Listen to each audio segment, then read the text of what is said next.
November 5th, 2021. NRG Park, Houston, Texas, 9:38 in the evening. A certified nurse named Madeline Eskins presses her credentials against the stage-side medical station and tells the staff inside that she is declaring a mass casualty event. She says, "People are dying in the crowd." She says they need to stop the concert immediately. The response she receives is that only the executive producer of the event has the authority to stop the show. She cannot reach the executive producer. On stage, 30 meters away, Travis Scott continues performing to a crowd of 50,000 people. The show will not end for another 32 minutes. In that time, more people will stop breathing. 10 people die at the Astroworld Festival. The youngest is 9 years old. The oldest is 27. Most of them are killed by a phenomenon called crowd crush, not trampling, not stampede, but compression, where the pressure of bodies packed too tightly together prevents the chest from expanding, and the lungs cannot inflate, and the heart cannot beat. How a licensed nurse declaring a mass casualty event to a medical team could not stop a concert is a question with a specific documented answer. That answer tells you everything about how 50,000 people in a public space could become a life-threatening environment, while the person most responsible for what happened continued performing on a stage 100 feet away. Astroworld was a concert festival, part of a larger event strategy around Travis Scott's music and brand. The 2021 edition was the first since 2019. The 2020 festival had been canceled due to COVID-19. Demand was intense. Tickets sold out quickly. The event was held at NRG Park, a large sports and entertainment complex in Houston. 50,000 tickets had been issued. The headlining set by Travis Scott was scheduled to begin at 9 o'clock in the evening. The crowd management problem at Astroworld did not begin on the night of November 5th.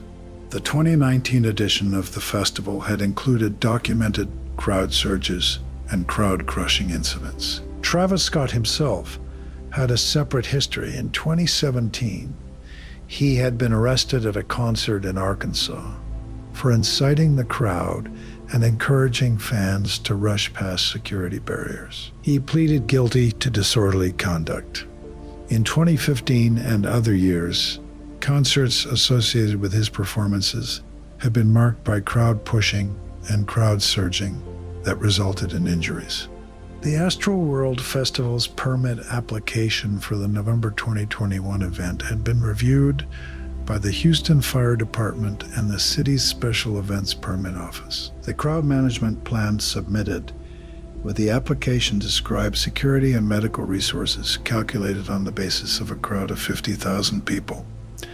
The fire department reviewed the permit. What the review process did not appear to have adequately accounted for was the specific demographics and behavioral characteristics of a Travis Scott concert. An event with a documented history of crowd surging and front-of-stage pressure, in contrast to a general 50,000-person crowd assumption that might apply to a sporting event or a multi-stage festival with a different crowd distribution. The permit authorized One Life flight helicopter as the air medical resource for the event. For a crowd of 50,000 people in an environment with documented surge history, the standard for medical resource adequacy is substantially higher than one helicopter. This history was part of the public record at the time the 2021 event was permitted and planned. The promoter, Live Nation, the world's largest live event company, was aware of it. Houston City Permit Office was aware of it. The event's medical and security staffing was authorized with this history in the background. The authorized medical response for the 2021 Astroworld Festival included 12 basic life support units and 1 paramedic. For a crowd of 50,000 people in an environment with documented history of crowd incidents, the Houston Fire Department standard is 1 paramedic per 1,000 attendees, which would have required 50 paramedics. The actual staffing fell dramatically short of that standard. The festival had also requested and been approved for a single life flight helicopter as its air medical resource. Medical officials later testified that the resource allocation for this event was insufficient for the crowd size and risk profile from the beginning of the planning process. During the afternoon, before Scott's headline performance, crowd pressure at the festival's entry points resulted in injuries and, in some accounts, people being carried unconscious from crush areas before the main show had even started. These incidents were documented. They were reported to event staff. Festival operations continued without modification. As the main stage performance began, the crowd density in front of the stage reached levels described by survivors as making normal breathing difficult. People pressed against each other from all directions, simultaneously. In a crowd crush, unlike a traditional stampede, there is no direction to run. The pressure comes from every side at once. Witnesses described being unable to move their arms, unable to call for help. The crowd was so dense that when people lost consciousness and fell, their bodies were supported by the surrounding crush rather than reaching the ground, making it effectively impossible for those next to them to see that someone had stopped moving. The first cardiac arrests were reported to event medical staff around 9:30 in the evening. By 9:45, multiple people had been brought over the barrier to the stage-side medical area with no pulse. A police incident commander on the scene contacted event officials to discuss stopping the performance. He was told to contact the executive producer. The executive producer could not be immediately reached through the available communication channels. At 10 o'clock, Houston police established an incident command for a mass casualty event. This was 1 hour after the first cardiac arrest reports and 30 minutes before the show ended. The show ended at 10:12. The timeline of what was known and by whom is the central unresolved question in the Astroworld litigation.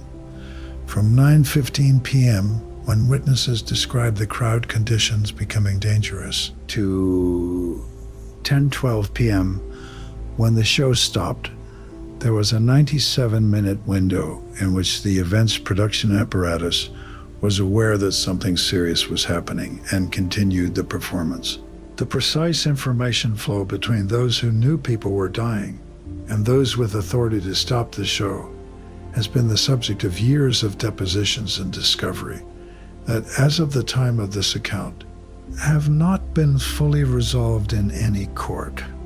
Ended at 10:12. By the time paramedics were able to fully access the crowd, the number of people requiring emergency medical attention ran into the hundreds. The 10 who died ranged from 9 to 27 years old. Many others sustained injuries, including broken bones and organ damage from the compression. A 14-month-old child who was brought to the festival in a carrier by his parent was listed among the critically injured. Travis Scott, in the hours and days after the disaster, expressed condolences and offered to cover funeral costs for the families of the dead. He maintained that he did not know the severity of what was happening during his performance.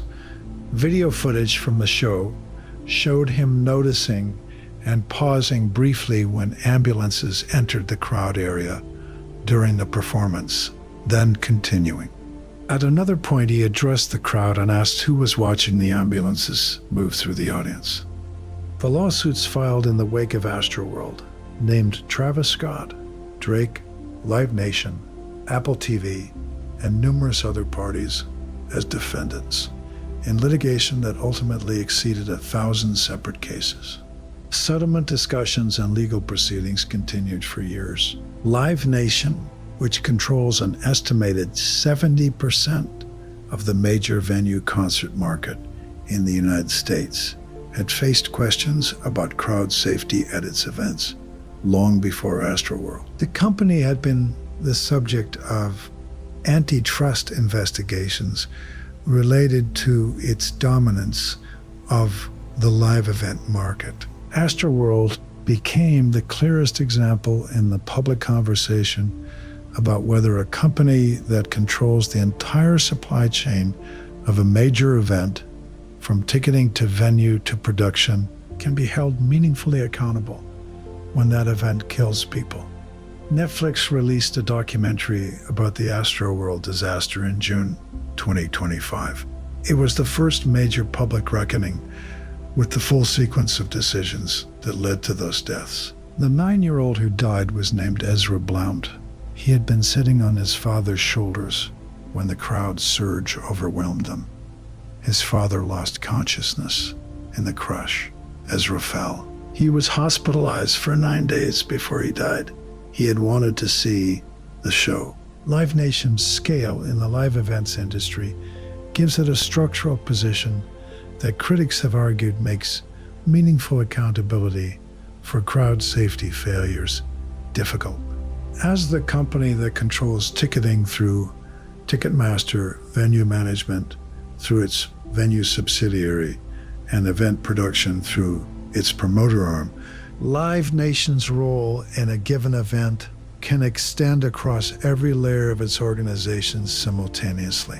When something goes wrong, the question of which part of the Live Nation structure bears responsibility is, by design, not simple to answer.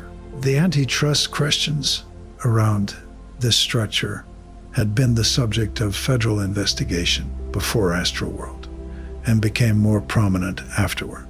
The documentary released by Netflix in June 2025 brought renewed attention to Astroworld at a moment when the legal proceedings were still unresolved, and many of the civil cases had been settled quietly, without public disclosure of their terms.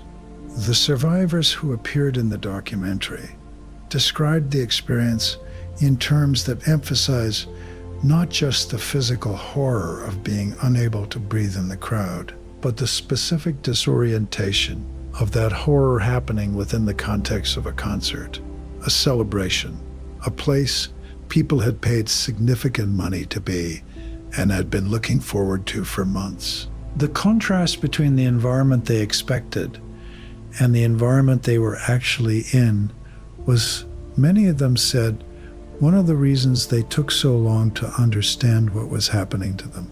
The 9 others who died at Astroworld were Mirza Danish Beg, 27, a medical student, Rodolfo Pena, 23, Madison Dubisky, 23, Franco Patino, 21, Jacob Juranek, 20, Axel Acosta, 21, Brianna Rodriguez, 21, John Hilgert, 14, and Bardi Shahani, 22, who died from cardiac arrest 9 days after the event.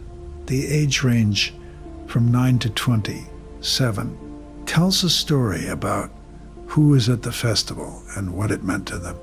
These were not, in the main, people who had stumbled into a dangerous situation through ignorance. There were fans who had saved for tickets, traveled to Houston, dressed in the specific way that Astroworld fans dressed, and come because this was the kind of event that their generation attended. The festival was a social experience as much as a musical one. What happened to them happened inside something they had looked forward to. Ezra Blount's father, Trustin Blount, survived the crowd crush. He regained consciousness in a hospital and was told that his 9-year-old son was on life support. Ezra died 9 days later. His father has said publicly that he relives the moment he lost Ezra in the crowd every day of his life. If you want to understand the disasters where the authority to stop it existed in a single phone call that nobody made, subscribe every week, A Story That Was Hidden in Plain Sight.